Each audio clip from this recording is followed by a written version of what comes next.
AISF రాష్ట్ర ఉపాధ్యక్షులు UGC తీసుకున్నటువంటి నిర్ణయాన్ని ఈరోజు గతంలో ఉన్నటువంటి విధానాల కన్నా కూడా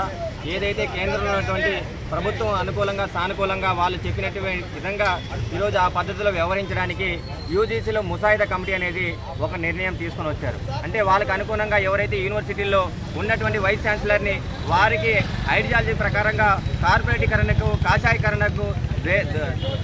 దారితీసే విధంగా ఉన్నటువంటి వ్యక్తుల్ని ఆర్ఎస్ఎస్ భావజాలంలో కలిగినటువంటి వ్యక్తుల్ని ఈరోజు వైస్ ఛాన్సలర్గా నియమించుకోవడానికి ఈరోజు కేంద్ర ప్రభుత్వం వ్యవహరిస్తుంది. దీనికి కారణం ఈరోజు కేంద్రంలో ఉన్నటువంటి ఏదైతే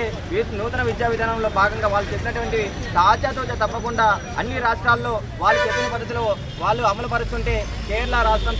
తమిళనాడు ఇట్లాంటి రాష్ట్రాల్లో మీరు చెప్పినటువంటి మేము అమలు చేయమని చెప్పి వాళ్ళు విద్యా విధానాల్లో మార్పుల్ని వాళ్ళు వ్యతిరేకిస్తూ విద్యను అనేది రాష్ట్ర జాబితాలో ఉండాలి, కేంద్ర జాబితాలో ఉండకూడదని వాళ్ళు వ్యతిరేకించిన సందర్భంలో వీళ్ళు ఈ విధానాన్ని వెనక్కి తీసుకుని వచ్చి మొత్తం రాష్ట్ర పరిధిలో లేకుండా కేంద్ర జాబితాలో తీసుకోవడానికి ఏ నిర్ణయం కూడా రాష్ట్ర పరిధిలో లేకుండా మొత్తం కూడా కేంద్ర చేతులు చెప్పు చేతులు